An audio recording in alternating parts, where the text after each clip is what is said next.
ओम आनंदमयी चैतन्यमयी सत्यमयी परमे। आप सबको मेरा नमस्कार। आज 24 अप्रैल श्री माता जी का भारत में स्थायी आगमन का दिन। आज का दिन बहुत महत्वपूर्ण है। केवल श्री अरविंद के अनुयायियों के लिए ही नहीं, लेकिन पूरे विश्व के लिए, पृथ्वी की चेतना के लिए भी आज का दिन अत्यंत महत्वपूर्ण है, क्योंकि माता जी के स्थायी आगमन से ही पृथ्वी का जो उज्जवल भविष्य है, वो भविष्य की नींव श्री माता जी के आगमन से ही रची गई। माता जी पहली बार जब आई 1914 में, तब केवल 11 महीना पौंडीचेरी में रही थी, लेकिन वो अति अल्प काल में भी माता जी ने बहुत बड़ा कार्य किया था। वो कार्य था श्री अरविंद का परिचय और श्री अरविंद की साधना का जो अनुभूत ज्ञान था, वही ज्ञान को ग्रंथस्थ करने का महाकार्य श्री माँ ने वो अल्पकाल में किया। आर्य का प्रकाशन हुआ और आर्य के माध्यम से श्री अरविंद के महान ग्रंथों का परिचय विश्व को मिला। लेकिन बाद में प्रथम विश्व युद्ध हुआ और फ्रांस के नियमों के अनुसार श्री माँ और रिशार को वापस फ्रांस जाना हुआ। वहीं 1 साल रही और 4 साल जापान में रहना हुआ। अपनी आंतरिक आध्यात्मिक प्रगति तो होती ही रही, लेकिन श्री माँ को ऐसा महसूस होता था कि अपने जीवन का जो सत्य है, वो सत्य के मुताबिक यही वातावरण नहीं है। वो बार बार परम प्रभु को प्रार्थना करती रही कि मुझे मार्ग बताओ।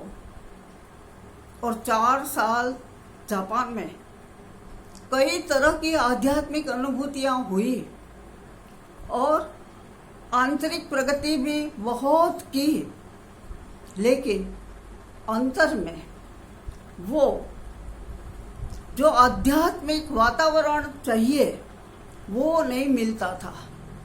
इसलिए माता जी ने अपने शिष्य को ये बताया था कि मैंने प्रभु को प्रार्थना की।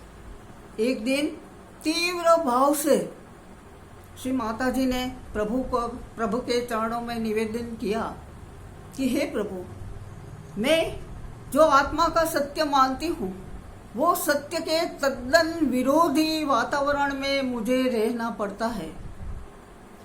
कब तक यहाँ मुझे रहना होगा? तीव्र भाव से प्रार्थना की और माँ अपने अंतर में वो चली गई, ध्यान में चली गई।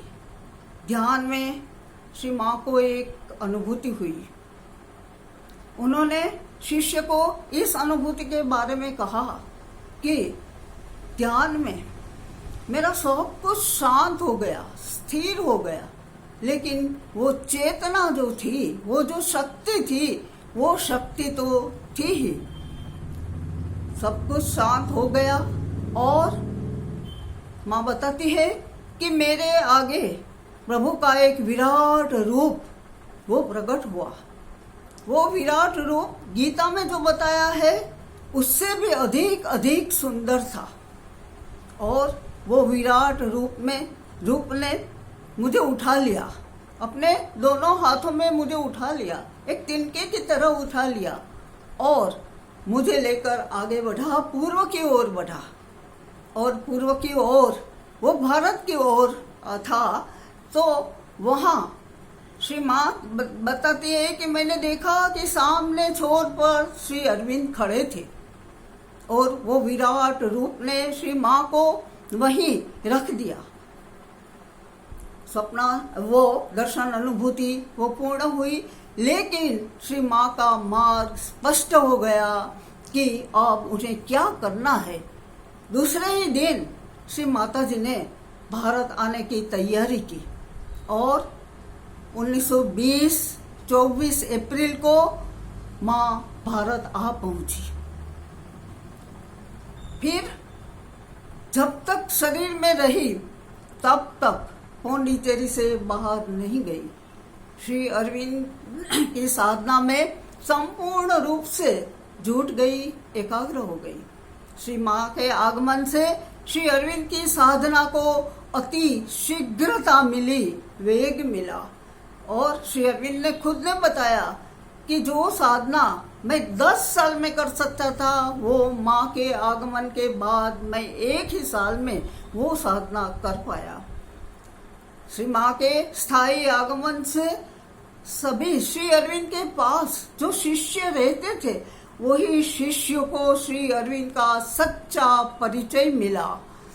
क्योंकि श्री अरविंद ने कभी वो कैसे साधना कर रहे हैं, वो कैसे महान है, अपनी महानता के बारे में और अपनी साधना के बारे में कुछ भी नहीं बताया था। तो शिष्य तो अपना फ्रेंड, फिलोसोफर, गाइड मानते ही थे, लेकिन वो इतने महान थे ये वो जानते नहीं थे।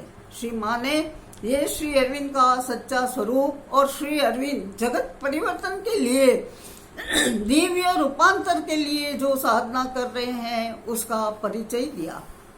श्री माँ ने श्री अरविंद आश्रम की रचना की, क्योंकि माँ के आने के बाद और 1926 के बाद ही आश्रम का सच्चे रूप से वो निर्माण होने लगा। श्री माँ से श्री अरविंद आश्रम आया और सबसे अधिक तो श्री अरविंद का योग दर्शन का परिचय विश्व को मिला। इतना ही नहीं, जीवन और योग ये दोनों अलग नहीं है, लेकिन समग्र जीवन ही योग है। ये परिभाषा भी श्री माँ ने बताई कि प्रभु को प्राप्त करने के लिए जगत का त्याग करने की कोई आवश्यकता नहीं है। हम जहाँ है वहाँ रहकर ही हम प्रभु को प्राप्त कर सकते हैं। ये नई दिशा, ये नया मार्ग श्री माँ ने बताया। श्री माँ आई, आश्रम शुरू हुआ, आश्रम में बच्चे भी आए, स्कूल भी शुरू हुई। माँ ने नई शिक्षा पद्धति, फ्री प्रोग्रेस पद्धति, उनकी भी शुरुआत की। और सच्ची शिक्षा क्या होनी चाहिए, इंटीग्रल एजुकेशन क्या है, ये भी माँ ने बताया। शुरू में तो श्री माँ खुद बच्चों को और युवा साधकों को पढ़ाती थी और धीरे धीरे माँ के वर्ग में संख्या बढ़ने लगी और इतनी संख्या बढ़ने लगी कि एक क्लास में वो लोग नहीं इकट्ठे हो सकते थे, इसलिए प्ले ग्राउंड में माँ वर्ग लेने लगी। और प्ले ग्राउंड के वर्ग सप्ताह में 2 बार चलते थे। वो वर्ग में माँ कोई श्री अरविंद का कोई पुस्तक भी पढ़ती थी और उसके बारे में प्रश्नोत्तरी भी होती थी। और किसी बच्चे को, किसी युवान को, किसी साधक को जो कोई भी प्रश्न उठता था तो वो माँ को बिना हिचक के पूछ सकता था और माँ अच्छी तरह से उनका जवाब भी देती थी। ये सब प्रश्नोत्तरी हमें मातृवाणी के 17 ग्रंथों में मिलती है। ये ग्रंथों में माँ ने जो ज्ञान दिया है वो जीवन जीने की कला सिखाई है। वो साधना का नया पथ भी माँ ने बताया है और माँ ने एक नया मार्ग, सूर्य प्रकाशित मार्ग क्या है, इसके बारे में भी स्पष्ट दर्शन माँ ने इन ग्रंथों में हमें करवाया है। तो इन ग्रंथों में माँ ने बच्चे और युवानों, उन लोगों को अधिक से अधिक मार्गदर्शन दिया है, क्योंकि श्री अरविंद और माँ दोनों मानते हैं कि भावी युवाओं के हाथ में है। युवा शक्ति पर उन्हें बहुत बड़ा विश्वास था और श्री माँ तो कहती है कि यौवन क्या है? यौवन माने निरंतर प्रगति, अविरत विकास।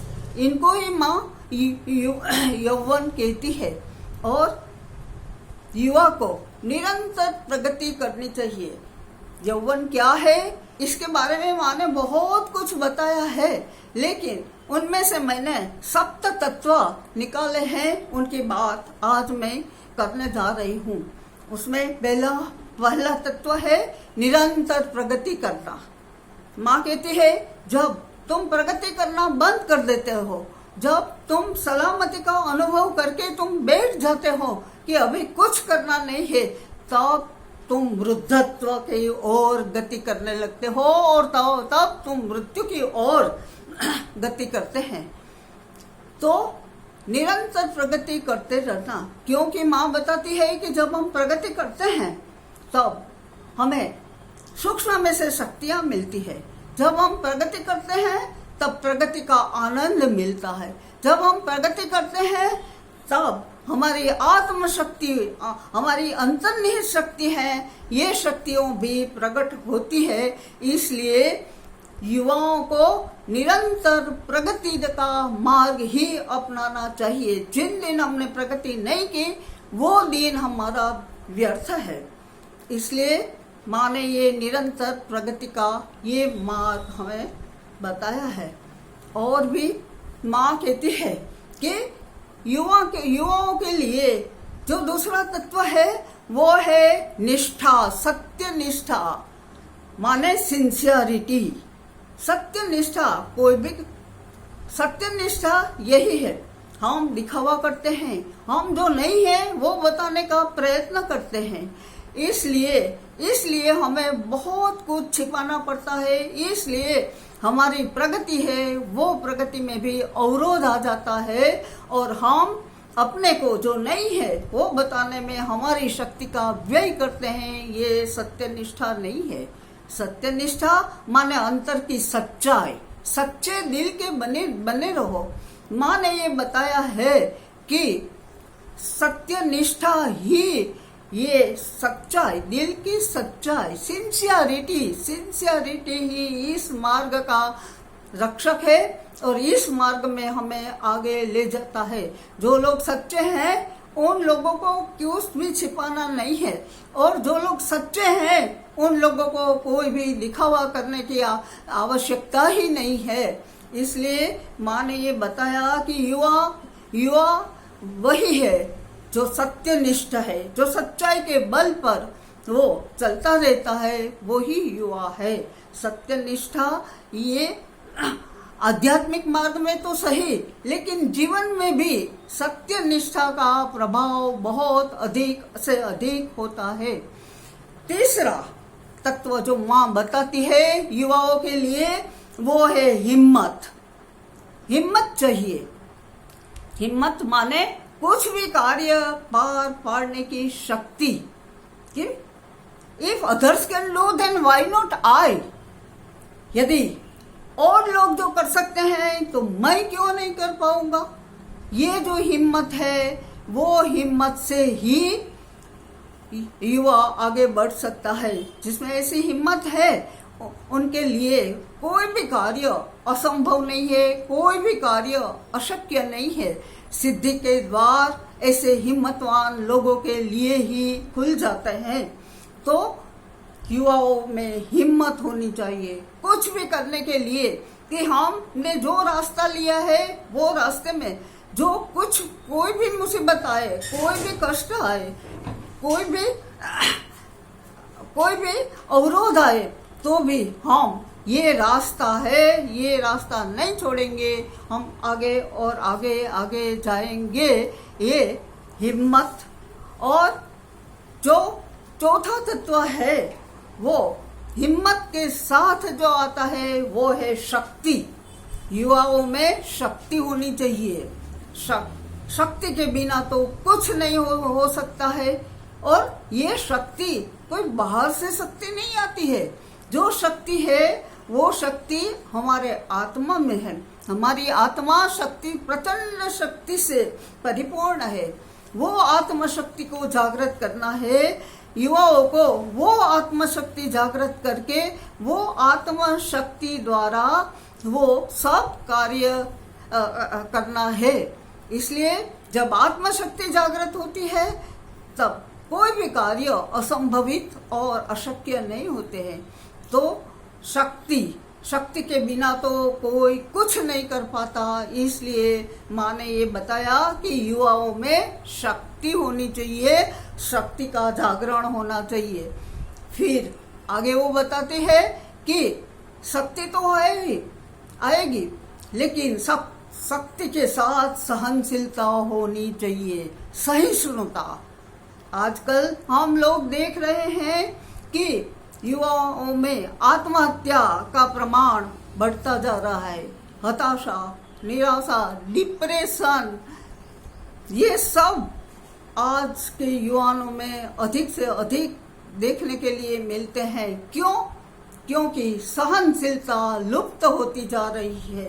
तो माँ ने तो यही बताया कि जो सह सकते हैं, जो सह पाते हैं, उनके लिए ही विजय निश्चित है। यदि हमें विजय प्राप्त करना है, यदि हमें सिद्धि प्राप्त करनी है, तो हमें ये सहनशील तो बनना ही चाहिए। माने युवाओं के लिए जो बताया वो हिम्मतवान बनो और सहनशील बनो, ये सूत्र माँ ने युवाओं के लिए वो दिया है। और आगे का जो सत्व है वो है श्रद्धा। श्री अरविंद बताते हैं कि सबसे पहले तो अपने में श्रद्धा होनी चाहिए। अपने में जो श्रद्धा है तो कोई भी कार्य असंभव नहीं है। मैं ये कर पाऊंगा ही। माता जी ने कहा है कि यदि तुम एक कार्य शुरू करो तो पीछे हटने की बात ही नहीं। ये कार्य तुम्हें परिपूर्ण करना ही है, चाहे कितने भी अवरोध ना आए। वो श्रद्धा, मैं ये कर पाऊंगा। और ये श्रद्धा के लिए श्री माँ बताती है कि तुम भगवान की कृपा की याचना करो तो भगवान की कृपा अवश्य मिलेगी। और कृपा से तुम्हारी श्रद्धा अधिकतर दृढ़ बनेगी और तुम कोई भी कार्य तुम्हारे लिए अशक्य असंभव नहीं होगा। श्रद्धावान लभते ज्ञानम यो यश्रद्धा सएव स। जिसकी श्रद्धा जैसी है वैसा मनुष्य बनता है। इसलिए वो युवा में श्रद्धा होनी चाहिए। कोई भी कार्य दे तो ये कार्य पार पाड़ने के लिए आत्मशक्ति तो है, आत्मशक्ति तो आवश्यक है ही, पर लेकिन शक्ति के साथ वो श्रद्धा भी होनी चाहिए। और अंतिम जो तत्व है, सत्व है, वो माँ ने बताया है वो लक्ष्य। युवाओं को अपना लक्ष्य निश्चित होना चाहिए। लक्ष्य नहीं होने से क्या होता है कि समुद्री तूफान में नाव जो फंसी हुई है वो नाव की तरह जीवन, पूरा जीवन इधर से उधर, उधर से उधर वो घूमता आ जाता है। और जीवन में हम कहीं भी प्राप्त भी नहीं कर सकते हैं और कहीं भी पहुंच भी नहीं पाते हैं। इसलिए माँ ने ये भी बताया, बच्चों को ये बताया था कि जीवन का लक्ष्य निश्चित होना चाहिए। और जीवन का लक्ष्य जो निश्चित है तो तुम्हारी शक्तियां वो दिशा में चैनलाइज होगी और इधर उधर वो शक्तियां निरर्थक व्यय नहीं होती रहेगी। और तुम अवश्य वो शक्तियों, आत्मविश्वास, आत्मश्रद्धा उनके द्वारा तुम लक्ष्य की प्राप्ति अवश्य करोगे। माँ ने तो ये भी बताया था कि तुम्हारा लक्ष्य जितना महान है उतना ही तुम्हारा जीवन महान बनेगा। तो लक्ष्य हमारा बहुत ऊंचा होना चाहिए, ये भी माँ ने बताया।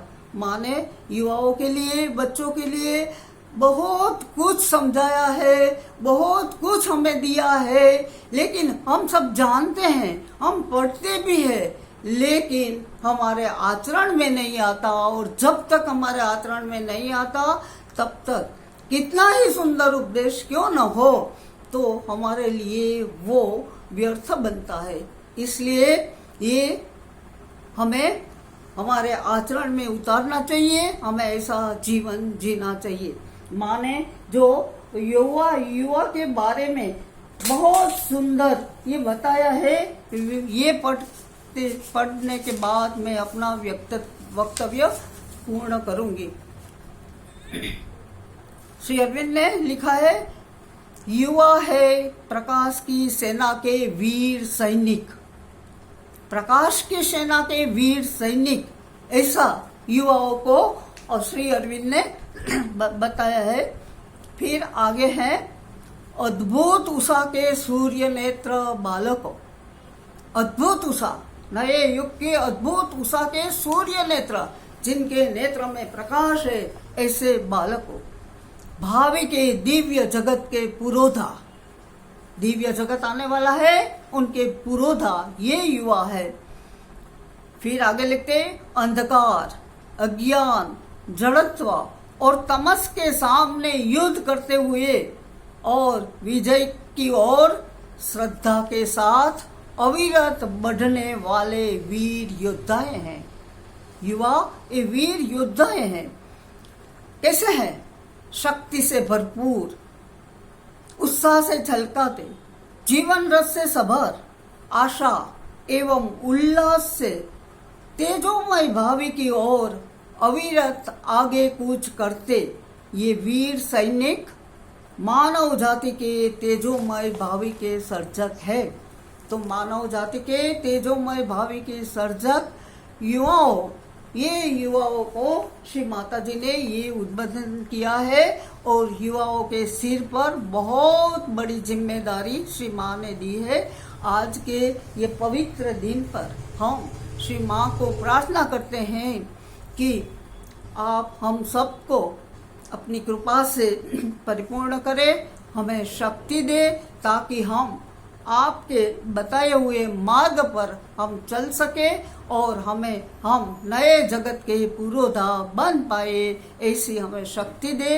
इसके साथ मैं मेरी वाणी को विराम देती हूँ। आप सबका बहुत ही बहुत धन्यवाद करती हूँ और नमस्कार करके मैं अपना वक्तव्य समाप्त करती हूँ। अस्तु इति ओम शुभम भवतु।